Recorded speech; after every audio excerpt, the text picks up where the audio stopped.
Of the traditional universal monsters, the ones we see with Dracula, the Wolfman, Swamp Thing, all those other things, if you were to build an entire campaign around one of them, who would it be? For me, it's Swamp Thing. We are so horribly undersupported on Swamp Thing level threats and monsters. You got your Shambling Mound, and that's really about it. The classic horrors, like you're talking the old Universal horrors? Yeah. We need mummy shit. Give me more mummy shit. That's what I was going to say. I was going to say mummies as well, because like one of my favorite movies is Bubba Hotep, and that did mummies properly.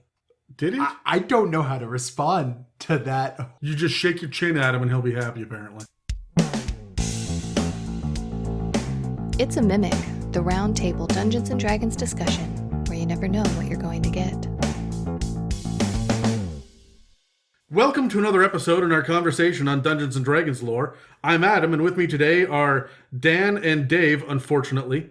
And this episode is called Ravenloft, Horror Domains You Might Have Missed, but it's spelled M-I-S-T, which everyone will understand as a pun in the future. It's a call forward. The jokes will come to fruition in the next hour and 45 minutes. Oh, good. I almost missed that one. Yeah. So we've previously covered all sorts of locations in D&D 5th edition, including Waterdeep, Icewind Dale, and Chult, Barovia and the Shadowfell, the Feywild and the Astral Sea, the Underdark, the Lower Plains, and even Eberron, Ravnica, and Theros. You can find all these episodes on Spotify, Apple Podcasts, and dozens of other podcast apps, or you can jump over to YouTube and dig into the entire playlist on D&D lore that we've built there. This episode, though, is going to focus on Ravenloft and the Domains of Dread, as published in Van Richten's Guide to Ravenloft. This isn't our first foray into the Shadowfell, and I'm eager to stomp around this setting and see what kind of horrors await us. So guys, let's jump in, because I have been eyeballs deep in horror all week. Those are the better balls to be deep in horror with. Horror. Or what? Do you guys know anything about Ravenloft? Nothing, not a zero. I don't even know much about the Shadowfell. Fuck ton. I am a proud owner of the mint condition, like 1980s campaign setting. Okay. Yeah. So Dave, you're coming in totally blind. You haven't even played Curse of Strahd, right? No, nothing. I got nothing. You're just a little vampire virgin there, aren't you, bud? Yes. Thanks for not getting any deeper into that. You're welcome. Yeah. So in 1978, Tracy Hickman of Dragonlance fame tried to make vampires make sense in D&D. How dare you? So he wrote a special setting with his wife, and they played it unofficially for a few years, keeping it as their own kind of personal Halloween special. But they finally decided to publish it properly, which means that since about 1983, good year by the way. I disagree. 2 years later is better. Also disagree. Neither of you guys count. I'm not like promoting myself here. You guys are. I just think you're both wrong. 1983 was a great year. 1985 is when Super Mario came out. So, I mean... So, Ravenloft has been around since AD&D. Okay? It has been around as one of the longest campaign settings that has existed.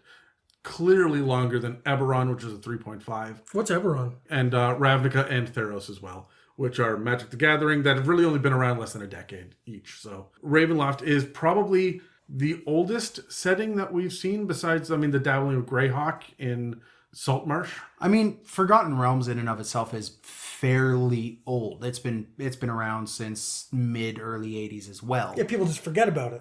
Yes. Including the publishers, apparently. Yeah. But that's beside the point. Anyway, in the year 2000, when Wizards of the Coast took over, it licensed Ravenloft to White Wolf Publishing. Really? Yep. Those are the Vampire the Masquerade guys. Yeah, they had it until 2005. And they were allowed to re-release their backstock, the stuff that they had previously published, up until 2006. But there were a bunch of revisions to it due to copyright claims. And during that time, because they couldn't include things like beholders and whatnot, because that's D&D property, during that time, Van Richten became a major focus because Strahd was still under the D&D purview. So it was Ravenloft without Strahd under White Wolf Publishing. I would be incredibly interested to view those books. It's honestly not regarded very highly by anyone who's seen it. Fortunately, Wizards of the Coast got it back again. In 4th edition, that's when it went from being its own separate campaign setting, which was all gothic horror and vampires, werewolves, and Frankenstein monsters, to just becoming a part of the Shadowfell, where it still remains today, kind of. It's very strange. This is its own unique campaign setting that was released in this book that has its own special rules within it. However, it's also kind of attached to the Shadowfell, which is also kind of attached to the Forgotten Realms. And as a matter of fact, when you start Curse of Strahd, you can start it in the Forgotten Realms and end up in Barovia. Yeah, and that's even a lot looser than you see with Avernus, right? Where you start in Baldur's Gate and then eventually end up on another plane, in a demi-plane of the plane, right? With being in the first level of the 9 levels of hell. This is very much you are in the Forgotten Realms and now you're not, right? It's very sudden. At least in Baldur's Gate, you get to kick the can around a little bit first before you move on. And also in Descent into Avernus, they are telegraphing that you will be in the 9 hells, right? Yeah. Instead of just you literally open a door and discover that you are no longer in the Forgotten Realms on the Sword Coast anymore. So depending on whether or not you went through Death House. Yeah. Right? Can I just say I hate that it's part of the Shadowfell? I think it's unnecessarily confusing. Had they renamed a couple of things, it would be a little bit easier. The fact that it is called Ravenloft, however, the castle that Strahd lives in is also called Castle Ravenloft, and it's named after his, I want to say, father? Or mother, one of the two, yeah. Barovia and Ravenloft are named after his mother and father. I can never remember which way it goes. Yeah. Right? So go listen to the Shadowfell episode. I think we talked about it in that one. Here's what we do know about the Shadowfell. It's run by dark powers. Bum, bum, bum, and that's all we know about them. Up until this book, at which point they gave us precious fucking little from there. So, here's what we do know. The dark powers are amoral guardians that trap other powerful evil beings in small demiplanes off specifically the plane of shadow. That's what they call it in Van Richten's Guide to Ravenloft. I had to go to the DMG, to the plains area, in order to find the entry on the Shadowfell, which talked about the domains of dread in there. So they're splitting hairs a little bit here so that it doesn't have to be the Forgotten Realms. Well, outside of Curse and Strahd and the Ravenloft book, the only mentions of the Dark Lords we see are briefly in the DMG, and then a part of the Hexblade text for Warlocks and Xanathars, right? Where it says they get their powers from the Dark Lords and the dark powers of the Shadowfell. Was that one of the Undying? No, it's the Hexblade. Yeah, okay. Yeah. And there are a couple other shadow subclasses that I think mention dark powers and things as well. now, are they amoral or immoral? Amoral. Okay, so they don't necessarily have to be evil then. They are just... Well, wait for it. Okay. Because this is specifically where the misery and wickedness of the tier 3 level bad guys in D&D are kept. These are not your gods. These are your supervillains. Or have been shunted off here, usually after they've died and they're being tormented for all eternity, but not always. Sometimes they can just be scooped up in the middle of some horrible deed and dumped into one of these small demi-planes off the quote-unquote plane of shadow. So it's in here that they're kept from the rest of the multiverse. This is kind of like a jail, a prison for them. Anyone who is trapped in one of these demi-planes with them is considered a necessary sacrifice. Which explains why Curse of Strahd is so difficult to just leave Barovia. You can't, right? Well, yeah, you absolutely cannot. These are... It's funny, it mentions Barovia in this book, and it is one of the demi-planes listed, but it's not really focused on whatsoever. It gets the same kind of attention that the others get, even though Strahd is on the fucking cover. And it's called Ravenloft. It's called Ravenloft. Also, do you know that Strahd was the first vampire in D&D lore? The very first one. The very first one. And so that is why he is so focused upon. And there are other minor domains of dread, we'll get into this, that also kind of wink at Strahd and give the quote-unquote first vampire a little bit of attention. Okay. So the other things that we know is that about these dark powers is that they're evil architects of conspiracies of woe and dread and misery. Sometimes the torturing of these supervillains, which are called Dark Lords. So there's dark powers and there's Dark Lords. So sometimes when they get trapped in these little realms, the dark powers feed off of their misery and dread. Sometimes they get entertained by it, and sometimes they're just looking to swell their ranks to make these Dark Lords become more evil and join them. because these dark powers are officially the undying remnants of evil deities and demigods. Interesting. None of them are named. You don't get any information about any specific one of the dark powers. They are just the remnants of, the echoes of these evil deities, demigods that have fallen.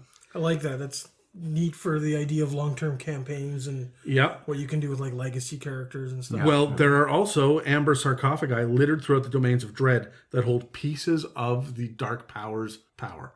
Okay, so if you have like an evil campaign where you're being hired by one of these guys to romp through one of the domains of dread to unlock their amber sarcophagi. They operate behind the scenes. You're never going to get hired by one of them. They will just influence the world around you and have a Dark Lord infect your dream with the idea that maybe you should go in this direction. They're super far removed from this. I mean, we're already talking about like the edgiest edge that ever edged. So, I mean, cultists also, right? Shadowy organizations. It is interesting how few cults are mentioned in this book.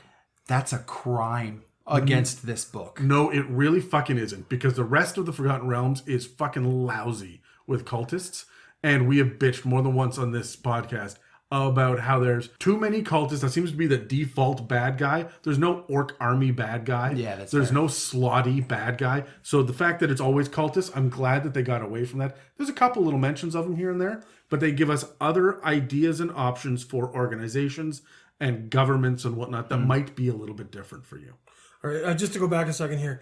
Is an amber sarcophagus like a particular item, or is it just an ambiguous, you can make it whatever you want? Why is it amber? Like, what's that about? Specifically says in one sentence in one part of the book, there are amber sarcophagi littered throughout the domains. So you can just make these whatever you want. There are spells that are like storage spells, long-term storage spells that are they come out as amber, right? Like amber has that storage It's kind of lore linked to them. together. I mean, think Jurassic Park, right? Like same reason. So Because that's there's mosquitoes in it. Yeah. that's why amber, Okay. because it's that preservation aspect of it as well, right? Like dinosaurs would never have existed if they couldn't get the DNA out of the blood of the mosquito. Sure, it just seemed like a very specific thing. So I was just... Yeah. Okay, so let's talk for a second about the fact that there are these different domains of dread. Each one of them is separated by the mists in the Shadowfell. Now, just to be clear, and we're not focusing on this, the Shadowfell is its own kind of plane, its own realm, and you can walk around in the Shadowfell on the dark echo of the material plane. That's not what these are. These are little demiplanes that have been shunted off into the mists that make up the borders, bear with me on this, the borders of this never-ending infinite plane. There's a lot of that level of stuff in when it comes to talking about like the infinite nothingness of the abyss, but here are the numbered layers. Yes, exactly. Right. So when we're talking about the mists, there are actually some things that you should know about wandering into them. The first thing is don't. Because you have to make a DC 20 Constitution save or gain 1 level of exhaustion. A creature that starts its turn in the mists. So every 6 seconds, you have to make a DC 20 con save or take 1 level of exhaustion. So you'll be dead in like 30 seconds. Yeah. Immobile and dying in 24. I can just imagine a barbarian walking through and then dropping, and then popping back up and dropping, and popping back up and dropping. Pretty much. So, also remember, you're barbarians. if you're in the mists, you are always lost and you cannot retrace your steps. Sure. Everything is heavily obscured. And there's a D100 table on page 61 of Van Richten's Guide to Ravenloft of other crazy shit that's going on in the mists. This is kind of like Silent Hill on crack. Yes. Yeah. Yeah. You know, they make it so you can't walk through the mists, which of course means that people will try to do it. So they also give you what's going on in the mists beside this. But the idea here is that, generally speaking, there is no traveling through them without severe consequences. And wherever you end up will not be where you want to go. And this isn't a matter of, well, I hold my breath so I'm okay. It's being in it. Yeah, you are permeated by the mists. Yeah. So there are different domains of dread. These are pockets where things can exist. And it's like every time that there is a new supervillain, a Dark Lord, that is captured by the dark powers, they tend to spread the mists and create a specific domain, a very small realm, usually about the size of, let's say, a county. Okay. And it's about that big, and it is specifically geared towards this specific Dark Lord. Hard stop, the end. The Dark Lord goes in there, that is their prison, and the mists will not invade this space. It's this little pocket that opens up that nobody else can just get to. It's not like you can fly over the mists, right? You just cannot get there unless the dark powers want you to get there, or there's a specific ritual or some way to get there, like the Vistani give you in Curse of Strahd. So here's what we know about the domains of dread. They're all finite. So these are not infinite realms. They are very much, like I said, the size of a county. They've got borders. Yeah, they're isolated, like I said, and each one holds a Dark Lord. These are considered cages. They're also very themed. So depending on your different kind of Dark Lord, you will have a different theme there. Strahd is a vampire. It is vampire theme. It is bats and wolves and gothic horror, a castle that sits on the cliff that oversees the village, and everything you think of with Dracula, right? Yeah. Like, that is the theme. Each domain is considered its own plane. So spells like Sending only work within a specific domain. You can't hop from one to another. Mm-hmm. No spell can help you escape.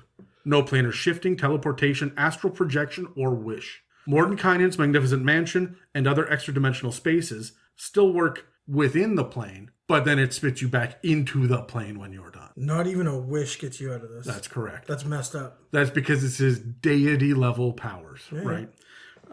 It is recommended in the book that the cultural differences are highlighted by using different language barriers. Okay. And because there are a million freaking languages listed for the humans in the Sword Coast Adventures Guide, there's a lot of options out there. Or any average one of my characters. No, it's not accents, it's languages. Sometimes the words get muddled enough, they could be another language, Adam. There's also no shared geography, history, or culture. And time is tracked by full moons. For some strange reason, though, Wizards of the Coast says that each domain knows that it is the year 735, and year 1 is when the von Zarovic family founded Barovia. Not when Strahd got sucked in, but when the von Zarovic family founded Barovia, which existed on the material plane before it got sucked in to be its own specific domain of dread. So all of the domains of dread are based off of what Strahd's family did. Not Strahd, No, but Strahd's family. The timeline in the Shadowfell, in these domains of dread, it's always the year 735. Okay. That's it. It's like time kind of stopped. And so then there's some of them that are stuck in an infinite loop. So it will always be the year 735 for them. Huh. So let's talk about the Dark Lords for a second. We know that they're all evil. They are villains. They're also all prisoners, and they're tormented by their own personal character flaw that keeps coming back to haunt them over and over again. Their own specific influence rules their domain, but they're not necessarily the biggest threat in the domain. They vary in threat level. Some of them are as easy to defeat as a level 3 monster. They are active, so they're not sleeping or away or locked up in a tower. They're there, they're dicking about. You will bump into them. But they don't realize they're a Dark Lord. They don't realize that this is not the reality and how it should be. And they don't realize that they are immortal, living through this cycle over and over again. Interesting. I assume they deserve it. Yes, they are all very bad people. It talks in the book about there being nightmare logic, malleable truths, and it says the domains of dread aren't shackled to the laws of reality. And it says that this flexibility is a powerful tool. I don't know how I feel about that. I would really use that sparingly. I'm not going to have up is down and south is north and all that nonsense unless that is a factor within the domain itself. Gravity slightly lower, so everybody weighs 20% less. Yeah, sure. Like I'm not dicking around with that stuff. But it does say that the Dark Lords have stat blocks, and it specifically says they're not powerful. They are the machine that runs the demiplane. Their will and their intention and their actions are what give the demiplane its purpose. They're not necessarily the most dangerous or daunting opponent in their domain of dread. It's their plots that need to be undermined, not their hit points that need to be destroyed. If you do kill them, what happens? Their machine that they set up will continue to function, and over time, they will come back. They are immortal. Cool. Even killing Strahd Won't destroy Barovia. won't destroy Barovia. You can go home. Its existence as a demiplane ceases for a little bit, but he will get raised again and pulled back, and Barovia will sink back into a demiplane, and the cycle will start again. This is evil purgatory for all of these Dark Lords. Cool. All right? So let's grab our dice, because I want to ask you guys, does this grab your attention and excite you so far as a general idea of how this works? I got a 17. I got a 19. I got a 10. I'm going to last at the 10. All right, Dave. Yeah, I like this. If you are the kind of DM that likes to have kind of just a rough outline and then build from there, this is absolutely wonderful. If you want to keep it fresh for your players all the time, this seems like a really good setting. If you want to, maybe split them up and make them achieve their own little tasks in various plane areas on their own, this seems perfect. Like there's a lot to work with here. I like the concept of isolated demi-planes that are small, have their own little thing. It's like, it really enables that type of DMing, which is like a series of small, 3 shots. So in this demi-plane, you've got this arc, and that's it. When you're done that arc, you will be able to leave that demi-plane to go to another. And if you are playing in a party that has trouble finding a DM, this is great for you. Because what you do is you go, okay, well, Adam's going to DM this one arc. And then when that's completed, his character is going to disappear and we're going to get this new character. Adam's going to join the party, and then Dave is going to run the next 3-session arc, right? And it gives you that chance of everybody just paying the DM tax when you have a party that doesn't have a DM. I feel like Candlekeep was like that too. Yeah, right? These modular settings. My issue is I'm so done with forced edge. Wait for it. This is not forced edge. It really isn't. I know it really isn't, because some of the domains are more whimsical, which I like, but I don't know, man. If I'm running it, I'm not doing this kind of concept in the Shadowfell. I'm doing this kind of concept in the Feywild, right? You are going to eat your words when we go through the different domains, because this is not edge for the sake of edge.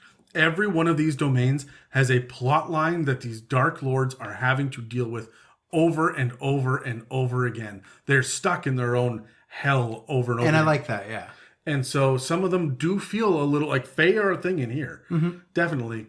But this is a focus on horror. If you're not doing a horror campaign, if you want whimsy, don't go to the Ravenloft book, right? Well, you could grab the concept, right, of that Look, module. We are getting a setting. Feywild book later in this year. I'm sure it will be similar to this. Yeah, probably. So for me, honestly, I really like that they tackled so many different kinds of horror on this. We are going to really get into the nitty gritties. But when it comes to the idea of the mists and getting lost in them, the DC 20 con save or level of exhaustion feels steep. It feels a little too steep. They've done that for a reason, though. Like they want you to stay here and be here, because if you can get through it, why shouldn't the Dark Lord be able to as well? I understand that. I really would. I wish that they would have it's a DC 10 con save and a random encounter table, so that you can be in there for up to like a minute or two, but you're going to be fighting these monsters, or you will see your own death, or the ghost of your grandmother will come and chase you back, and whatever it is, right? Like, there could have been other ways to push your characters back into the domain.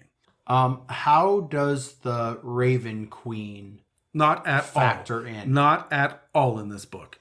Remember, the Shadowfell is not Ravenloft. No. Ravenloft is only the mists and the domains of dread within. Har'Akir are not a factor here. I'm not sure I like that. Well, let me ask you this, Dan. How much Dridst and Arctic horror and Auriel, the Frost Maiden, is in Waterdeep? Well, no, not much at all. Same right? thing. Same thing, though. This is a corner of the Shadowfell. Sure. This is how much of Dees, the second layer of hell, is in like Gehenna, right? I mean, we don't have any book that takes us to Gehenna right now, but yeah, I get what you're saying. Right, like it's different parts of the lower plane. This is just a different geography, and there are literally hundreds of these little pockets.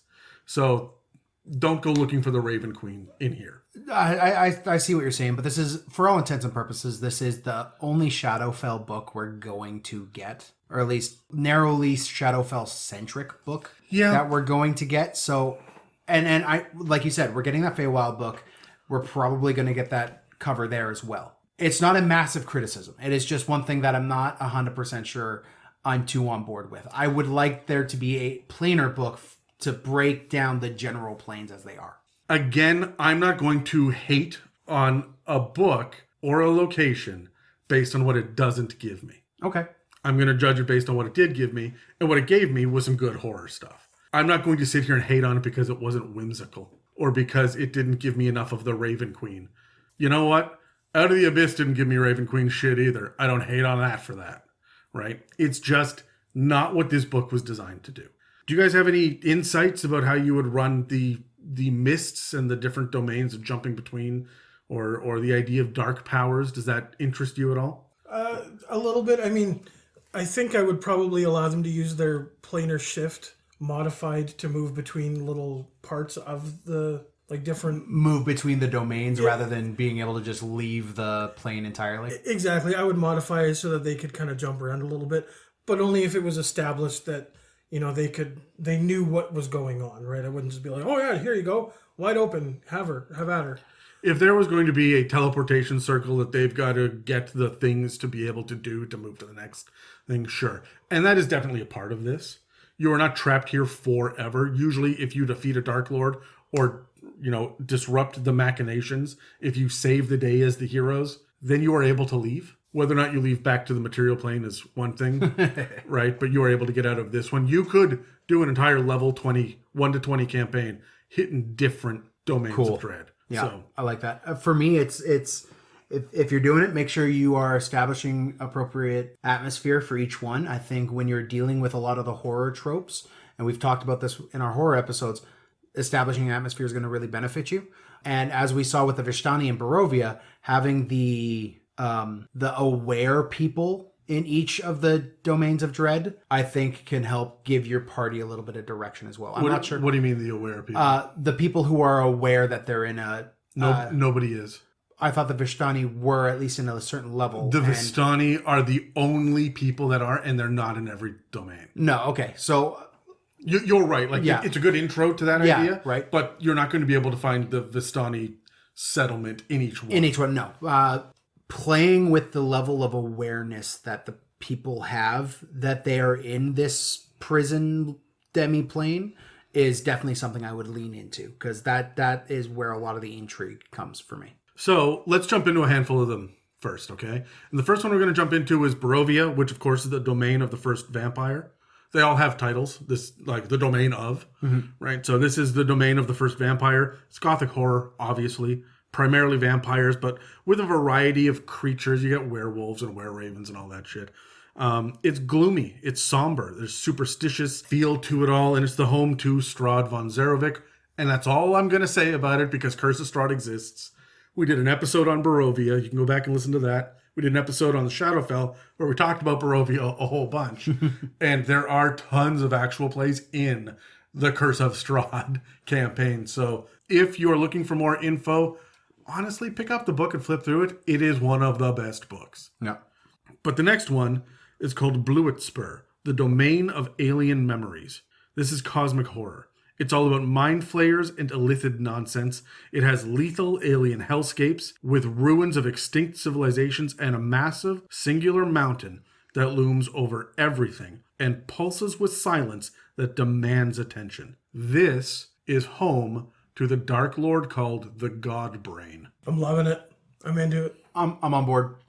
The next one is called Borca, the Domain of Desire and Deceit. This is all about gothic and psychological horror, and it's got large estates the size of villages, run by rival families and surrounded by poor little hamlets of impoverished peoples who serve the families. It's mostly humanoids plotting against each other, and is home to Ivana Boritsi, who is a genius and protector of her deceased father's estates, and Ivan Deliznia, who's Ivana's cousin, who is a decrepit and horrifyingly aged old human who is bound to a spider-like pram that keeps him alive as he manipulates and torments those around him. I saw this in Wild Wild West. Or in the Hotel Transylvania movies.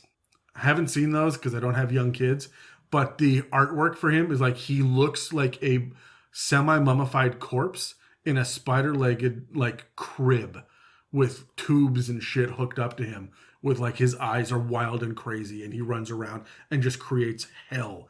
And so this is a lot about political intrigue, but it's psychological kerfuckery through it as well. Like, are we talking like the Cube level of psychological fuckery, or Like the movie Cube? Yeah. No, the movie Cube was just a maze. This is going to be pulling on the heartstrings of people and make the choice that will hurt the most, right? And so this is going to be, there is no good answer. Everyone is out to get everyone else. Whoever you are allied with will undoubtedly end up being a bad guy. Yeah. It is just not a happy place to be. Cool. The next one is called The Carnival, the Wandering Domain of Wonders. This is about body horror and dark fantasy. It's literally a big top carnival, but flyers for the carnival mysteriously appear before the mists set in and people disappear into the domain of dread. What that means is that it is actually able to move. This is the only one that will border on the other domains or even on the other planes of existence. And you see this place coming into Celestia, and they're just like, get the fuck out. Well, the very first thing that's going to happen is flyers will show up for the carnival. The carnival is coming. You're excited about the carnival? And then the mists kick in, and then the carnival shows up. So this is home to the leader of the carnival, Isolde, who is a special, powerful Eladrin that has a hatred for criminals and executes them with the Holy Avenger sword named Nepenthe. Nepenthe is an intelligent sword with bloodlust, and it is the Dark Lord. Oh, cool. I love it. This is the only domain that does move freely through the mist, and I love that it can visit the others. This, you said, I want you to be able to go from this place to this place to this place. Do it as part of the carnival, sneak in there, and The carnival will only be in this domain for the next 7 days. Do everything you need to before the carnival leaves and get back to the carnival to go with it. interesting. Yeah. The next thing is Darkon, the domain on the brink of destruction. I know, like Darkon is so on. So the Dark Lords and the Dark Powers are there's a Dark Lord and a Dark Power that resides in Darkon. There's no dark power that resides there. Remember, they are essentially the Watcher from the Marvel Universe, right?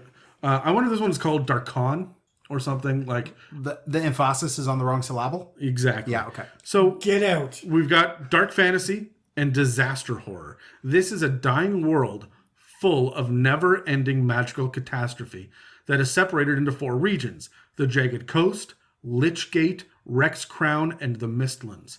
The Dark Lord Azalin Rex was a lich, but he is now missing and presumed dead. One of the most interesting locations in Darkon is Castle Avernus. I wish they would not recycle fucking names. But the Ravenloft now in Avernus as well. Well, I think It has nothing to do with the level of the Nine Hells. I know, but I think Castle Avernus is one of those things that has been part of modules since like this. Oh, this is day fucking 1. Yeah, no, I know. right? So- I just hate that they recycle this stuff. But this version of it is a haunted castle filled with incredibly dangerous magical depravities. What? It exploded during the destructive event called the Hour of Ascension that kicked off this whole domain. But it froze in mid-explosion, and now the rooms and crypts and libraries and laboratories of the castle hang in midair, and they're still home to such evil entities as ghosts and an evil black shadow dragon. For this domain, there are random tables to roll on to determine the impact and cause of the destruction, possible ways to save the realm, allies and rivals, the kinds of dread to be found within, and what the final outcome of the realm might be. All right. So remember in the 3rd Dungeons and Dragons movie, at the end, they go into the Shadowfell and he's like saving his dad. This feels like that. It does. I also didn't want to remember the 3rd, so... Yeah, last time I Oh, it saw was it, great. It had that little girl suckling on fingers. Moving on. Moving on. So far, which of these domains sounds like the most interesting to you as a dungeon master? 7. 7. 3. Oh, we got to reroll. 5. Oh, yeah, sorry, 13. Yeah, I'm the red one. Darkon.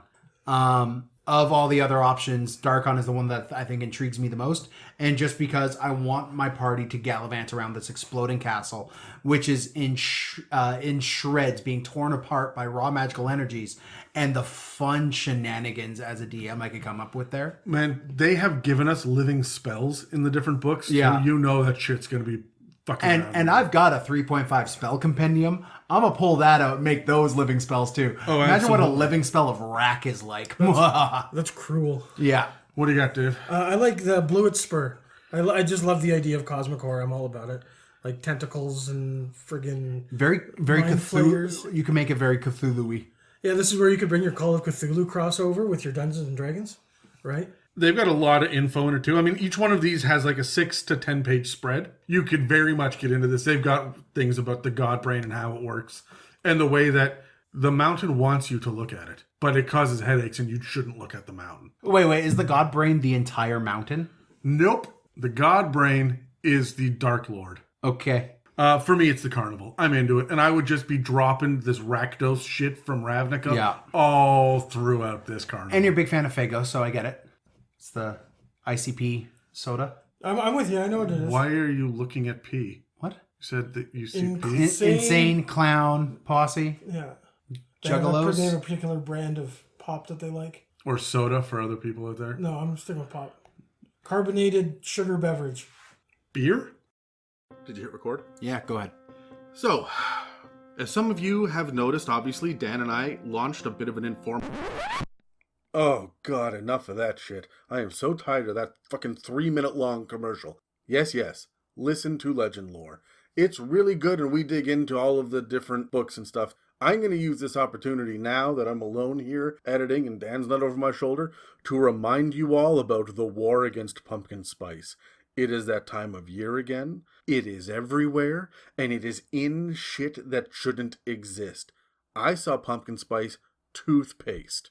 Once again, for the 3rd year in a row, the It's a Mimic podcast is taking a stance against the god-awful, horrible, tyrannical rule that pumpkin spice has over the fall and winter seasons. Enough is enough. End this shit. Boycott pumpkin spice. Okay, back to the show now. So we have more Domains of Dread to go through. There's Dementlieu, the Domain of Decadent Delusion. This one is got a lot of French words in it, and it's got a real kind of French horror. It's dark fantasy and psychological horror, and it's a city of high society run by aristocrats. It's all brunches and balls and plays and concerts, and especially masquerades, but it's all a sham, because no one is as rich as they seem, and everything is secretly in a state of constant decay that no one dares to acknowledge. There are 3 evil fey creatures that live in Dementlieu and act as fairy godmothers, who meddle in the lives of others, and the Dark Lord is Cedra Donaire, which I keep wanting to say Donaire. Yeah, okay. It's D apostrophe and then what looks like honor. Yeah. Donaire. And she, some believe, is a duchess. But her secret is that she's far more than meets the eye to this. This does feel like a dark version of the Cinderella fairy tale. Cool. I like the idea of tricking your players to think that this is all nice and everything is great and blah, blah, blah. And, like, they get to be their princess and whatever and everything's great. Except it really fucking isn't. I'll start it with a auction and then drop a chandelier on them. Okay, so the next one is called Falkovnia. This is the domain besieged by the dead. And it's another kind of disaster horror scenario, but this time it's zombies. Every structure is in ruins and resources are scarce because every month on the night of the new moon, remember, they track time passages by moons, right? So on the night of the new moon, thousands of zombies burst forth from the mists and attack anything that moves. The survivors are protected by a militant order called Talon officers, and they patrol and protect the survivors, who often lay the blame on the soldiers if something goes wrong. They also, the soldiers, hunt down deserters, looters, and strangers, and force them into conscription, and anyone who breaks any law faces the only punishment, impalement. Groovy. The Dark Lord here is Vladeska Drakov, also known as the Crimson Falcon, who ran a mercenary unit called the Falcon's Talons until they accidentally killed someone important, which started a war between her forces and the citizens of her country. She is brilliant and ruthless, and she's got a lot of blood on her hands, which might be why the dead continue to haunt her and her hated forces of Falkovnia. As a sidebar, in Van Richten's Guide to Ravenloft, there's a section about running a siege by zombies. It's not perfect, but it's a good place to start. It's got random tables for the kind of shit that happens and how you can resolve it and what's going to kick it off and that kind of idea. So Interesting. There's also Har'Akir, the domain of the ancient dead. This is your Egyptian mummy domain. It focuses on dark fantasy and ancient tombs of old gods in swirling sands of peril. There is a specific pantheon here, and the Dark Lord Pharaoh Onktopot is the immortal liaison between the gods and the peoples of Har'Akir. This is all about immortality, mummies, and souls, and Onktopot is the Dark Lord, but if you kill him, you can't talk to the gods anymore. Interesting. The next one is called Hazlan. This is the domain doomed by magic. It's more disaster horror and dark fantasy, kind of like what we've seen before, but with a bit of a twist. This is run by Hazlik the Wizard, who was raised by the Red Wizards of Thay. Yay!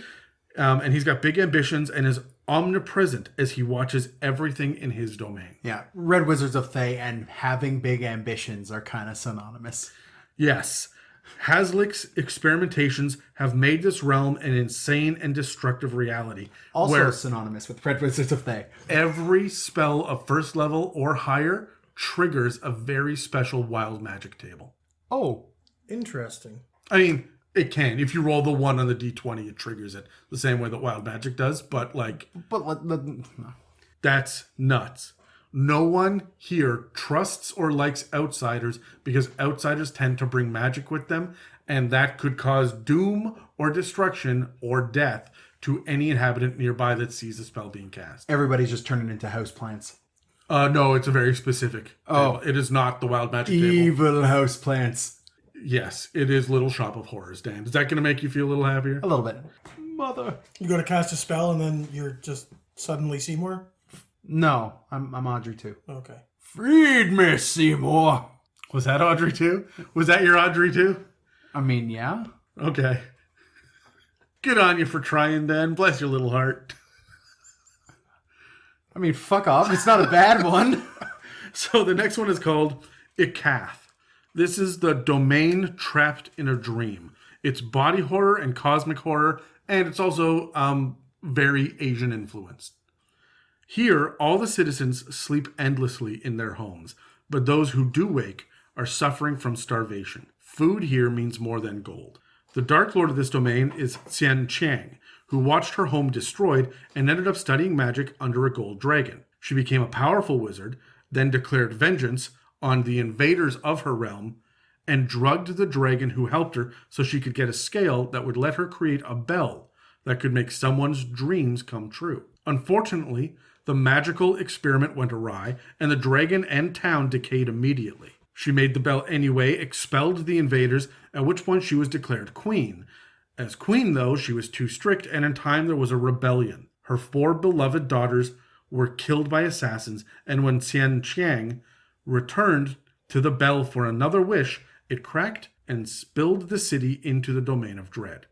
Each of the daughters were resurrected as monstrous reflections of themselves, and every night the layout of the city shifts and changes, while floating undead Asian-inspired vampires called Jiangshi roam the streets with the daughters as well. They're the only things that are awake and moving in here. This is very much like your The Ring, The Grudge, like those level of like weird horror tropes that we've seen. I'm a massive fan of Asian horror, so like I'm on board for this.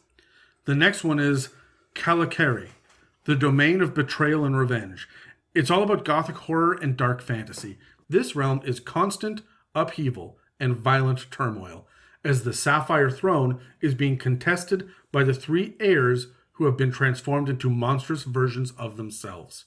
It's all political intrigue, treachery, violence, and faction-on-faction skirmishes. As a Death Knight, Rakshasa and Arcanoloth battle for the throne. Cool. Interesting. Don't get stuck between that fight. And adventure in this realm is tied to the renown system for either loyalists under the Death Knight or rebels under either the Rakshasa or the Arcanoloth. Yeah. And they're all siblings. And they hate each other. Kartakass, the domain of tarnished dreams, is another venture into dark fantasy and gothic horror. This is a domain of dread where every animal, plant, and citizen dedicates all their essence to putting on the best performance.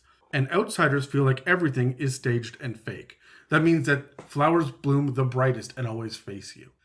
Everything just feels like it's a stage being set up for you. And if you could just get behind the scenes, you would see that it's not real. Kind of like Alice in Wonderland level stuff, or... Yeah, kind of, but it's a little bit too polished, right?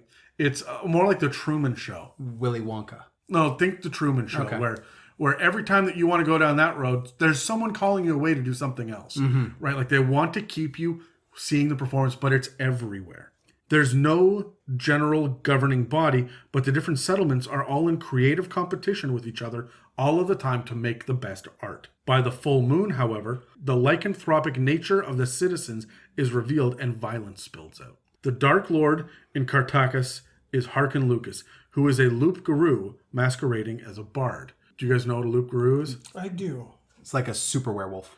Yes, and the way that it works here in D&D is opposed to other werewolves, you cannot remove the lycanthropy curse unless the Loop Guru is killed, right? So you got to go back in the history of who sired whom till you get back to the Loop Guru, and then all of the descending werewolves can then be cured.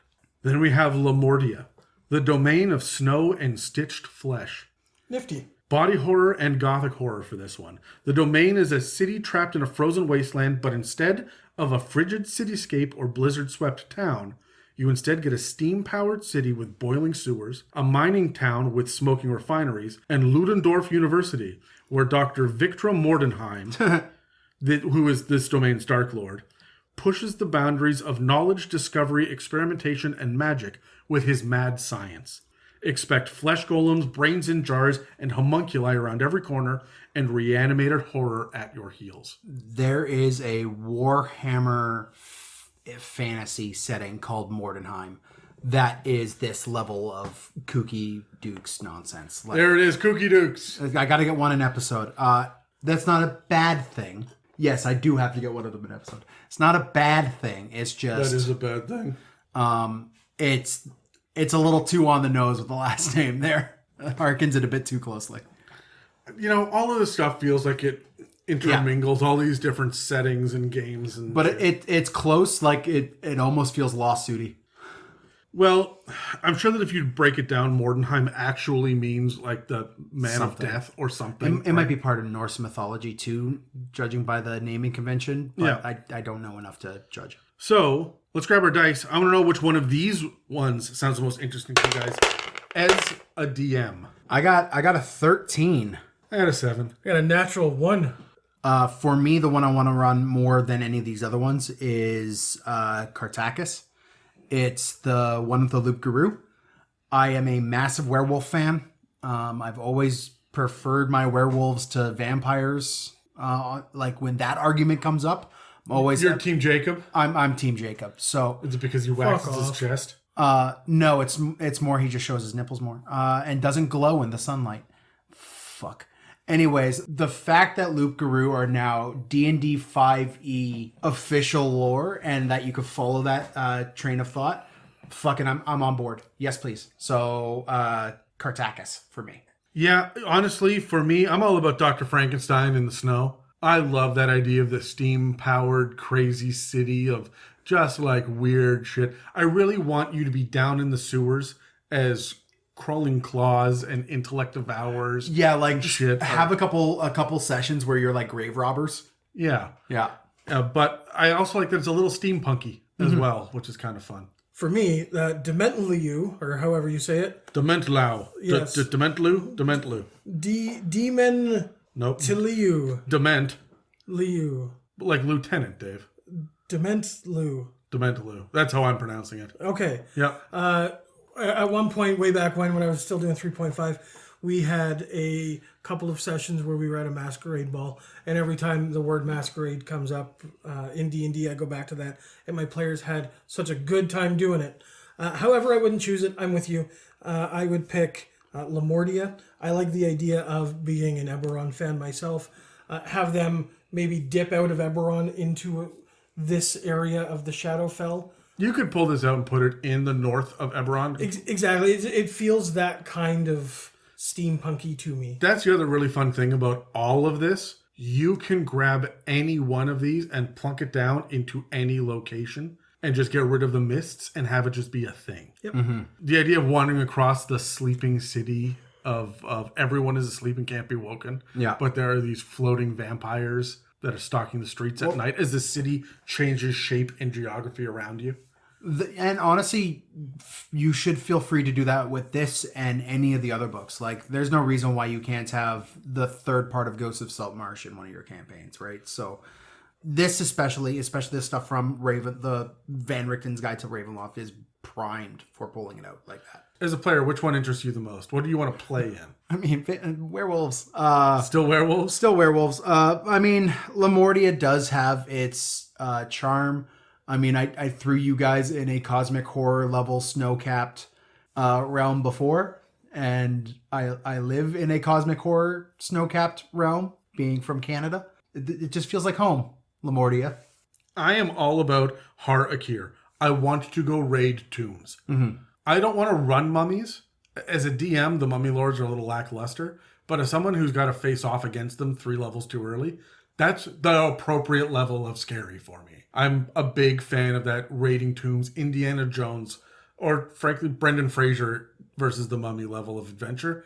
I'm in. I had a ton of fun. When we did Curse of Strahd, we went into the crypts beneath Ravenloft, the castle, and we actually dicked around in there for a bit. I had more fun doing that than I did for the rest of that campaign. I just love grave robbing in both my in my fantasy. I'll just say it like that. We're gonna talk about Adam after, okay? Yeah, all right. Sounds like a plan. For me, I would probably pick Kalakeri. I like the idea of inter-party turmoil as a player. I like not just being player versus environment, but player versus player as well. And this seems like it's just perfect for that. I also like the idea of when I am a player, keeping myself a little more interested with the ideas like the renown system, these things that I don't normally deal with, but are kind of a neat little bonus thing. Yeah, and you can get different points for getting more famous, and then different boons for doing that. Exactly. Yeah, that's fun. And then you swap allegiances too. Cool. What that does, and so on and so Yeah, forth. you get secrets from other players and stuff, and it gets real hard for the DM. So one of the things I did want to mention is, as you can tell with all these domains of dread, there is a very constant theme and clear theme with each one that is distinct from the others. And we had one of our players in our game, because we finally sat down for in-person games again for the first time in it feels like a year and a half, Adam?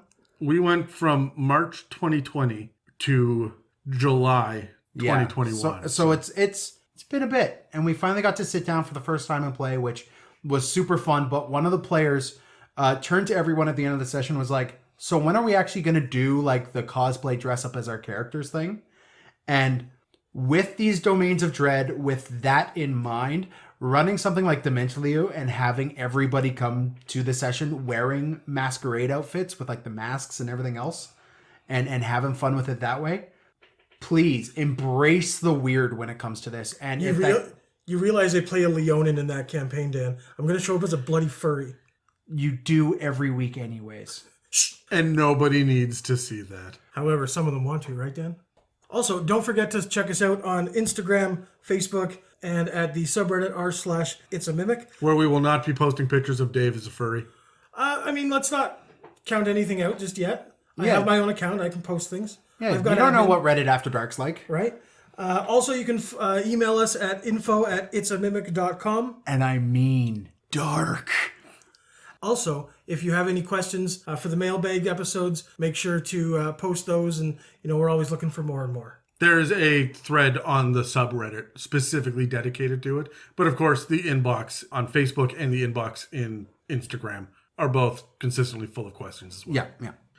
So let's jump into the last few domains of dread, which get the deep dives in Van Richten's Guide to Ravenloft. We get Morden, which is the domain of the haunted. This is your ghostly domain. Haunted houses, seances, ghost stories, and villagers with vague warnings and chilling stories fill this realm. Expect ancestral curses, vengeful spirits, and unfinished business. The Dark Lord here is probably going to be kept secret in a campaign here, so I'll say this. They are no longer among the living. The next one is another one of these weird French-inspired ones, which is Richemulot, the domain of disease, isolation, and were-rats. And it's full of rats and vermin who scurry around the crumbling infrastructure like packs of dogs. The royal family died of what's called the gnawing plague, or just the gnaws. And the most powerful and wealthy aristocrat left, Jacqueline Renier, rules as warden now. She is declared martial law and offers no aid or relief to those infected with the plague. There are some great details about the plague and the cycle of the plague, including threat, outbreak, illness, and pestilence in the book. And Dan, you're talking about masquerades. I think it was plague doctors sitting around the table doing... Yeah, I'm on board for that. And give it a year. Just when you're dealing with the plague realm, just give it a year. It's a little too fresh right now. It's a little bit too fresh. The next one is Tepest, the domain of nature's cruel secrets. This is folk horror. Yay! The Dark Lord here is probably a spoiler for the realm, but this is all about Fey bullshit surrounding the village of Victol. Fey bargains, nature worship, rural festivals, and secret sacrifices are all on the table here, and the lore of the god known only as Mother is rich and disturbing. Beware the harvest. I feel like that's hitting a little too close to home for some people. Mother being the issue here. Yeah. That's why we didn't invite Kyle onto this episode. Yeah, because he's one mother. The last one that they do a big deep dive in is Valachan, the domain of the hunter. And it is a dense rainforest with sandy shores and tall forested mountains. This is the deadliest game, where travelers befall Chakuna, a werepanther, who forces everyone to partake in the Trial of Hearts, which is a battle royale where criminals and victims try to get to one of the two distant shrines without getting murdered by the other contestants, falling into deadly traps, or running afoul of the creatures that hunt them. All the while, Chakuna hunts the contestants. There is a proper set of rules laid out in the book for the trial, as well as adventures that surround the Trial of Heart, so you don't have to just do that hunt. Displacer beasts, gladiators, hags, blights, and more wait deep in the forests. If you want to force your party through the Hunger Games, this is where you start. It feels like it's the opposite of Hakuna Matata. Like, this is Chakuna Matata. This is the... There's no Matata here. This is There's all worries. only worries Yeah. for the rest of your days. Yeah. When I was doing my prep for this and I saw Chakuna, I wonder how long it'll take. Oh, I was about to say Gazoon type, but I thought I had more class than that. Thanks, Dave. You don't. So, what about these ones as a DM? Let's roll initiative on this. 18. 9. 4. Tepest. Yeah, you're all about the folk. Oh, I'm all about the folk horror, man. I routinely listen to a podcast by Aaron Mahnke called Lore. Yeah, so do I. I mean, it's brilliant. I love folklore. I love the history of where we get our cryptids and stories and fears and those things that make us tremble in the deep of night. It inspires me in so many different ways. Having a realm that I could put it in. Yep. Yes. I gotta ask, Dan. Are you over this Ravenloft is too much edge for edge? Barovia, no. Barovia is edge for edge. Barovia is edge for edge. But the rest of it really The rest is. of the domains being so distinct and having that branching categorization of horror themes that they go in through the cosmic horror, the folk horror, the et cetera, et cetera, et cetera. It really makes each one their own unique thing, whether they are edgy or not. They are all still, don't get them wrong, very much horror. Yes. Right? So, yes, I'm over the fact that Ravenloft is edgy. But I mean, you still get that in several of these. I mean, to be brutally honest, none of these really appeal to me that much. The Valachan at the end there is just, getting chased. It feels like one big. There's more to it. There is a lodge there where you are invited to partake, and then you are sent out to, we need someone to go out and capture these criminals. Most of the people that are sucked into this domain from the material plane are criminals, right? So this is a punishment, but there are also some innocents that are... I figured Valachan would be the one that would pique your interest the most. I mean, I guess it just seems like a good idea or a good location to have a lot of random encounters if that's what you guys are into. There is a lot of random encounter that's kind of implied here. Yeah. But there's also a lot of setting up the trial. You can run this quote-unquote hunt. You could spend multiple months of gameplay sitting down and kind of building towards the trial itself, only to find out that your names have been drafted as well. Yeah, there's a lot of potential there. Yeah. There's a lot of potential there, but I don't think I would use it. Well, just watch the best Predator movie with Adrian Brody, and that's all the inspiration you need for... That is not the best Predator movie.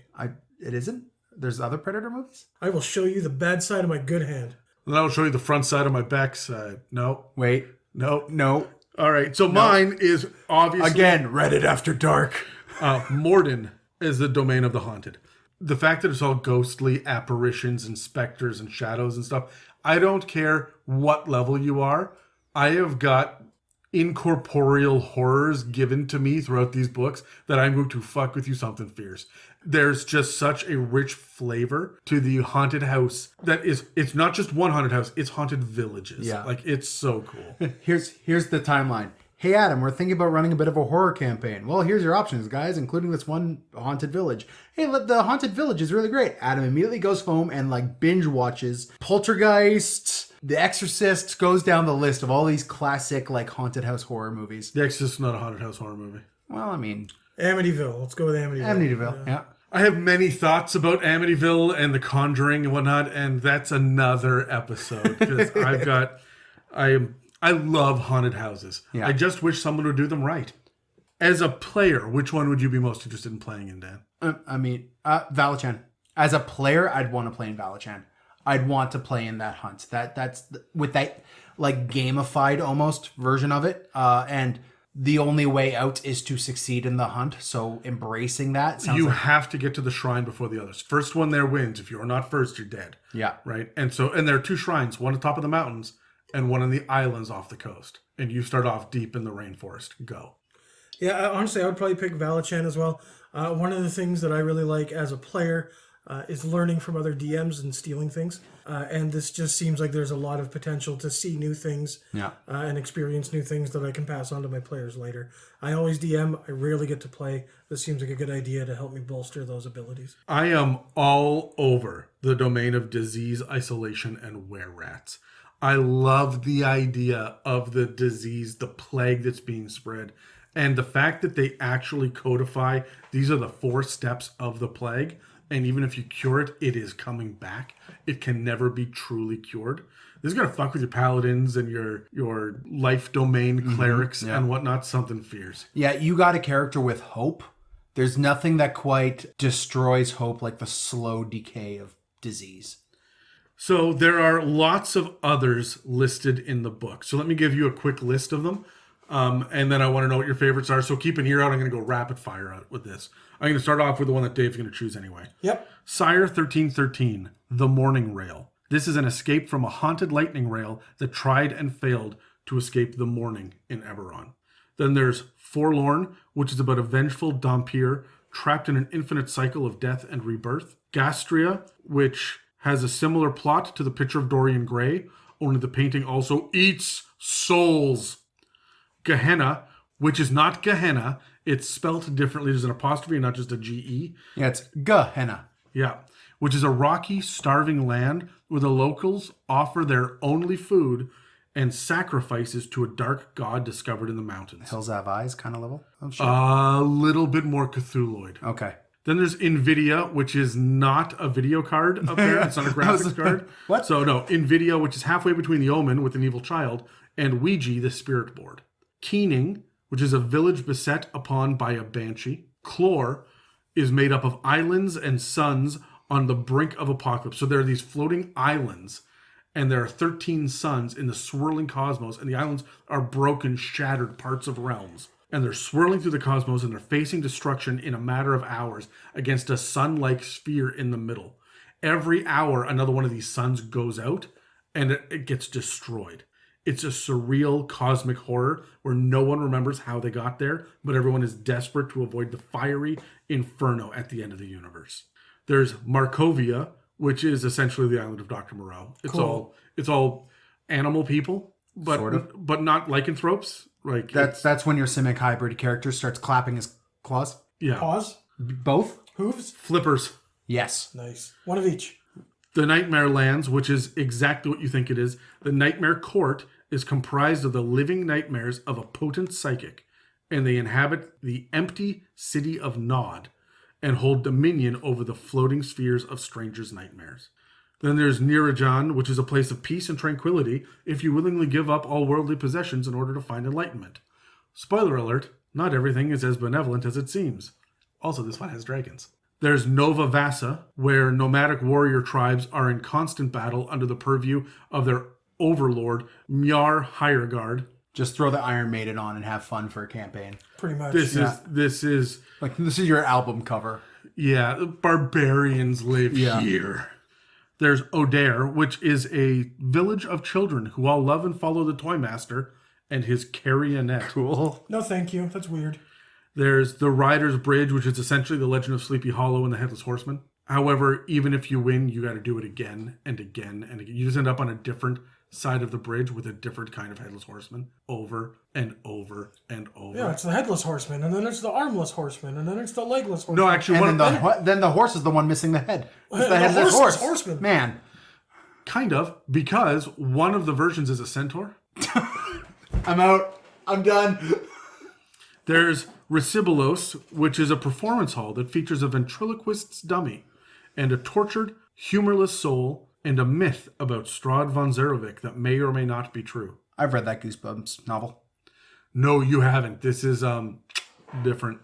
There's Skena, which is a theater in which the playwright once murdered his entire cast on stage during a performance, while the unwitting audience watched with glee and applauded. And now he looks forward to an encore performance, but he's super freaking random and you don't know what he's going to do and when he's going to do it. And even the audience is in danger, but they don't know it. There's the Sea of Sorrows, which is probably the best fleshed out of these little subdomains and is the perfect setup for a haunted pirate campaign. There's the Shadowlands, which focuses on an order of heroic knights who are desperate to vanquish evil, but their slain foes and horrible failures always come back to torment them again. Think about if the Knights of the Round Table were cursed to fight necromancers and black knights until the end of time, and even when they win, they show up again next month. Mm-hmm. The only thing I'm going to say about Sauron is that it's a prison deep in a swamp ruled by a murderous ghost of its sadistic warden. Cool. Staunton Bluffs is an ongoing loop of tragedy with an unknown mercenary invasion, familial drama and mystery, and a siege that culminated in a suicidal jump that resulted in the ghost of the Dark Lord that reigns there. Tovag is where you find Kaz the Bloody-Handed, Oh, cool. who was one of Vecna's minions. He betrayed Vecna and they fought until both were dead, but Vecna rose again, obviously, and Kaz the Bloody-Handed landed in Tovag, where he builds his undead army to try and invade the mists of Ravenloft. And he keeps sending them out, and of course they never come back, they disappear, which just enrages him further, and he then needs more mortals to come to turn to undead to be his undead army.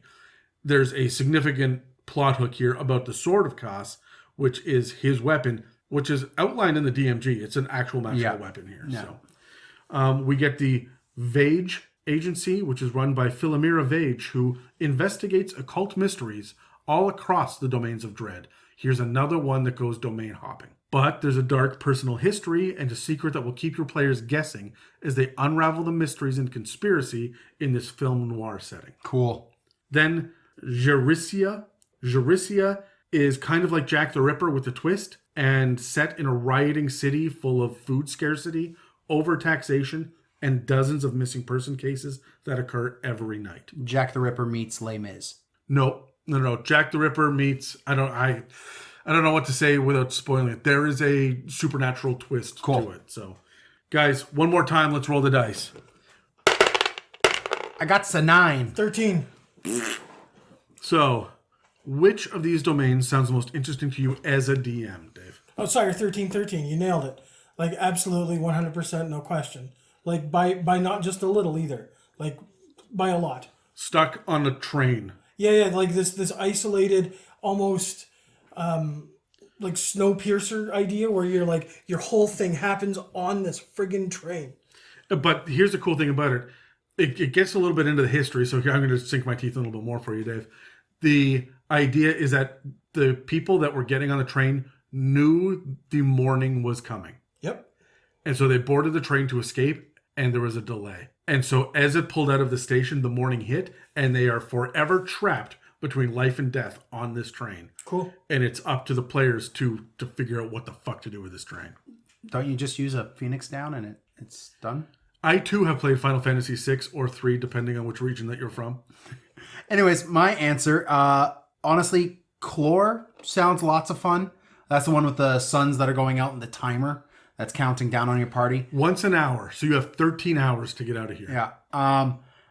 I love Banshees, so Keening might be that as well, because that's going to have a little bit of that folklore twist. So, I don't know. I'm divided between the two of those. I like the idea with Chlor is if you sit down with your group to do like a long whole day session, and as soon as they walk in, you explain everything, and then you hit the timer, and it starts counting down. And like make sure it's big and noticeable. It'll be like, all right, guys, you ready to start? Click. What do you guys want to do? Yep. I like the idea too. You could do that, but every time that they roll initiative and they get into it, you pause the timer because that takes forever. Yeah. Right? And then you say, that took 8 rounds. That's 1 minute. Start the timer again. Yeah. Right? And watch them just freaking panic. Yeah. No one's allowed to talk for 1 minute. 1 second. Yeah. And you just wait. Yeah. Build the tension for a minute. Oh. Continue. All right. Yeah. We now go. Fuck. Oh, yeah, I'm on board. Yeah. The lore nerd in me wants to run Tovag, though. Yeah. Right? And that's just because I have this whole scheme of gaining the regalia of evil, which is part of the whole Vecna lore and cost lore and all. So Tovag, just for the lore nerd in me. I am a big fan of the Nightmare Lands. I like Limbo, like the chaotic neutral plane of Limbo, which is just at any point chaos can happen and the entire world, liquid can become solid, entire realms can just, it's wild magic just unhinged. But now we're doing it with nightmares. There are literal spheres full of nightmare, and if you get hit by one of them, you enter someone else's nightmare. I just think that's freaking horrifying. I also have a soft spot for this one about the toy maker. Yeah. And so the idea is that this is very much Pinocchio based. He made a carrionette, which is marionette, but it's carry-on. Yeah. Because he takes it with him on airplanes. It's carry-on. So you both shook your head at me, and that means I did a good job. Fuck both y'all. So the thing that I like about this is all of the other children loved this Pinocchio character, but the toy maker realized that the adults didn't and were starting to scheme against him. So he murdered them all with his puppet. And so now the village is just the children who worship him and his doll. So it's Children of the Corn meets Pinocchio. Yes. Okay, cool. So any final thoughts about Ravenloft in general, guys? The name Ravenloft is such a, like... It doesn't do it justice. No, like, I mean... I feel like we've gone through that whole thing without really talking about what Ravenloft is. Well, Or Ravenloft, how Van Richten plays into. Well, okay, Van Richten is an NPC in one of them, and I wasn't going to spoil that because he does pop up in the middle. And Ravenloft itself is just the name of the mists and the fact this collection of domains. This isn't a indices of the entire list of, like... So we went. I did a big countless. deep dive into I think 16 of them, and then there's this short list where there's like 3 paragraphs each for this other like sub list of them, and then there's an entire section of the book how to build your own domain. Yeah. Right. So, like, having the knowledge that Ravenloft... I mean, they kind of do a disservice with the book because they put Strahd on the cover and everything. Well, that's how you sell it. Right? I mean, yes. But, like, get in your head that Ravenloft is not Barovia. Ravenloft is that mistlands where all of the domains of dread reside. When you are done Curse of Strahd, this is where you go next. Yeah. When you've gone through the entire intrigue and then you raffle stomp Strahd, because apparently everybody always does. Yeah. He's a bit Considering, of a pushover now. considering his CR level, it's a little weak. Where do you go from there? Into the next thing, right? It doesn't help that they give you a sun sword. Well, truth. Dave, any final thoughts? Yeah, apparently there's a sun sword in Curse of Strahd. That is- which that- I was hoping to play at some point. Thanks, Dan. It's been out for 8 years. It's not even a massive Behold spoiler. the field in which I grow my fucks. Oh my Look god. now and see that it is barren. Well, there's a sun sword in there. You know that at least. Any thoughts about Ravenloft, Dave? To me, this is the best book that's going to give you a variety of one-shots. For us, in my group, my Thursday group, whenever somebody can't play, someone else tries to take a turn DMing, and we all try to, make characters and stuff for it. This, we can have the same characters in the same book, all working from the same thing, and this seems like the best book for that. I know that Candlekeep does that as well, as do others, but I think this one just has the most... Candlekeep gives you actual adventures as if you are running an adventure module. This, however, is just settings, lore, history, NPCs, what to expect, and how to run these sessions. But So the adventure is all up to you. But that's what I like, is it Yeah. gives you that template where everything will be intertwined with each other without having to just railroad everything. And I get to make my own that has a Swamp Thing character. But Dave, what do you think about the domains themselves and the way that the mists are laid out and all that? Do you like that? That's neat, yeah. Yeah. I got to say, I like it too. I really do enjoy the horror setting here and the fact that they hit so many different sides of it. And they included things that I would not have thought about, like those three siblings, the Death Knight, Rakshasa, and then the Arcanoloth. Yeah. Right? That's nutty to me that there's the different factions fighting for this realm. It doesn't really scream horror to me until you get into that real gang warfare level of feel that one has. And it's kind of got a Middle Eastern feel to it as well. Just the way that the artwork lays it out. Like, there's a lot of really fun, interesting things in here. And I do love the idea of hopping from one to another. And I can easily port any part of this over into any homebrew setting. And like Dave says, fill in the gaps where I need to, right? Ravenloft as a campaign setting is interesting. The book as a tool is so much better than that. Yeah. I would say this, though, and we probably should have started the episode with it. Session 0, very much required here. Yeah. Yeah. Oh, yeah. When you're covering the stuff like body horror and cosmic horror, and you are... And suicidal dark lords and whatnot. You are actively going to playing on... you are actively playing on things that people will react poorly to if they don't have a bit of a heads up. Don't spoil things, but at least talk about the concepts, right? Yeah, understand that there's the idea of self-sacrifice and dread and despair and whatnot.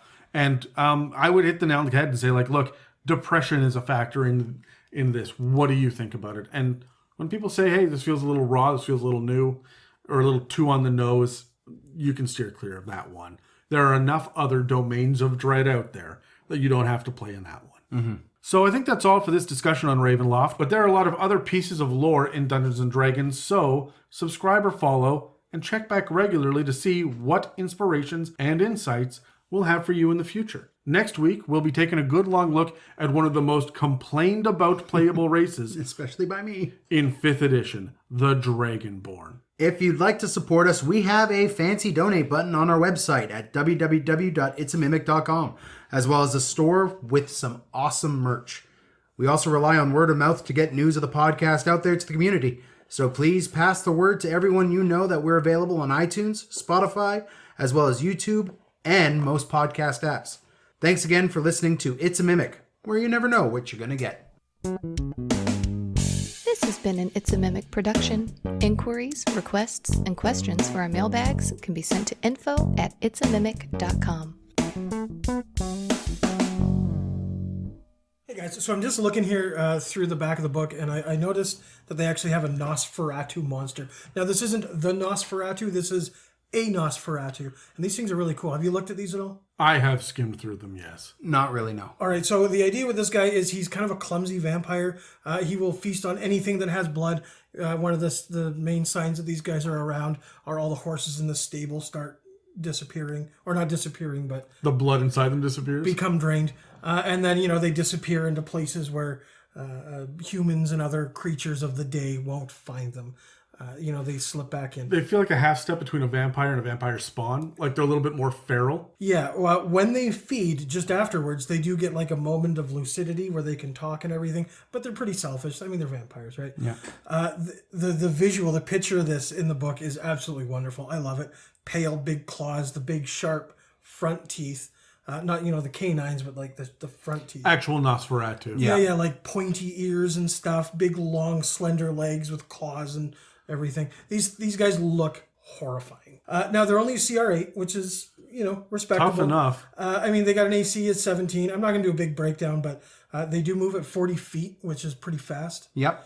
And I envision them like hovering at 40 feet, like Scrambling along the wall. or that. Yeah, They do have spider climb. That's one of their things. There we go. Okay. Their lowest stat is intelligence at a 6. Nothing else is below a 14. Which means they're, below 14, holy shit. Yeah, everything else is beefy. But I mean, they're still sentient. Yeah. Yeah, they're resistant to necrotic and immune to charmed and frightened. They do regenerate 10 hit points at the start of each of their turn Oh, vampire shit. if they're not in sunlight. Like I said, they get spider climb. They take 20 points of radiant damage if they start their turn in sun. And they don't require air. That's pretty on point for those.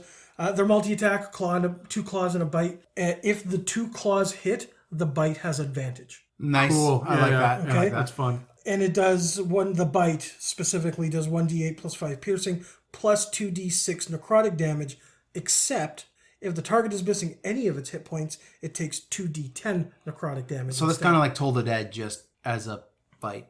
But this isn't even the coolest thing about it. The best thing is Blood Disgorge, which recharges on a 5 or 6. And let me just read it to you, okay? I'm just going to read it because this is brilliant. The Nosferatu vomits blood in a 15-foot cone. Each creature in that area must make a DC 16 con save. Or be ickied. On a failed save, a creature takes 48 necrotic damage and it can't regain hit points for 1 minute. Oh my god. On a successful save, the creature takes half as much damage with no additional effects. There's no reroll on future rounds? No, that's it. I 1 minute. read the whole thing. For 1 this minute. fight, you don't get hit points back. Yeah. After taking 48. And if you've taken damage, it now does 2d8 necrotic with its, or 2d10 necrotic with its bite. Would you apply that to temporary hit points? Yeah. Yeah, absolutely. You've taken damage. Yeah, but like, no, like, would you refuse the ability to gain temporary hit points? Hit points are hit points, whether temporary or permanent. Okay. It doesn't specify otherwise, so yeah. I want to read how they're getting it, in what spell or class feature or whatever, because that might... Sure. Yeah, sometimes the temporary hit points is just an effect of like will. Yeah. And other times it's you are legitimately just getting a small boost in constitution. Yeah. And if that's the case, no. But if it's like the heroism spell, Yeah, if magic comes down and blesses you to give you more life, then sure, absolutely. I love this. This is fun. My favorite part about it is it's this big, tall, bald, pale white thing. It actually kind of reminds me of Dan. fuck off. It's got buck teeth, too. Fuck off. Welcome to another episode in our conversation on Dungeons & Dragons lore. I'm Adam, and with me today are Dan and Dave, I guess.